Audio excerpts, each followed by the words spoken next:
ખેડા જિલ્લાના ઠાસરા પોલીસ સ્ટેશનની હદમાં ગેરકાયદેસર દારૂના વેપાર સામે સ્ટેટ મોનિટરિંગ સેલે મોટી કાર્યવાહી હાથ ધરી છે। વિશ્રામપુરા વિસ્તાર પાસે વિદેશી દારૂનું કટિંગ ચાલી રહ્યું હોવાની ચોક્કસ બાતમીના આધારે એસએમસીની ટીમે ઓચિંતો દરોડો પાડતા બુટલેગરોમાં ફફડાટ મચી ગયો હતો। મળતી માહિતી મુજબ દરોડા દરમિયાન ભારતીય બનાવટના વિદેશી દારૂ તેમજ બિયરની કુલ 81 પેટી જપ્ત કરવામાં આવી હતી। આ ઉપરાંત દારૂની હેરાફેરી અને સપ્લાયમાં વપરાતા 3 વાહનો પણ કબજે લેવામાં આવ્યા હતા। સ્થળ પરથી એસએમસીની ટીમે 2 આરોપીઓની ધરપકડ કરી આગળની કાયદેસરની કાર્યવાહી હાથ ધરી છે। સૂત્રોના જણાવ્યા અનુસાર છેલ્લા 3 મહિનામાં ઠાસરા પોલીસ સ્ટેશનની હદમાં એસએમસી દ્વારા કરવામાં આવેલો આ બીજો મોટો સપાટો છે। વારંવાર એસએમસીને આવી કાર્યવાહી કરવી પડે છે, ત્યારે સ્થાનિક પોલીસની કામગીરી સામે પણ અનેક સવાલો ઊભા થઈ રહ્યા છે। સ્થાનિક લોકોમાં ચર્ચા છે કે જો એસએમસીને બાતમીના આધારે સતત સફળતા મળી રહી છે તો સ્થાનિક પોલીસને આ પ્રકારની ગેરકાયદેસર પ્રવૃત્તિઓની જાણ કેમ થતી નથી?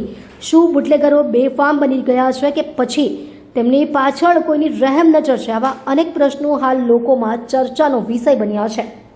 એસએમસી દ્વારા હાથ ધરાયેલી આ કાર્યવાહી બાદ ગેરકાયદેસર દારૂના ધંધા સાથે સંકળાયેલા તત્વોમાં પણ ભયનો માહોલ જોવા મળી રહ્યો છે। પોલીસે સમગ્ર મામલે વધુ તપાસ શરૂ કરી છે અને ઝડપાયેલા આરોપીઓની પૂછપરછના આધારે અન્ય સંડોવાયેલા શખ્સો સુધી પહોંચવાના પ્રયાસો પણ હાથ ધર્યા છે।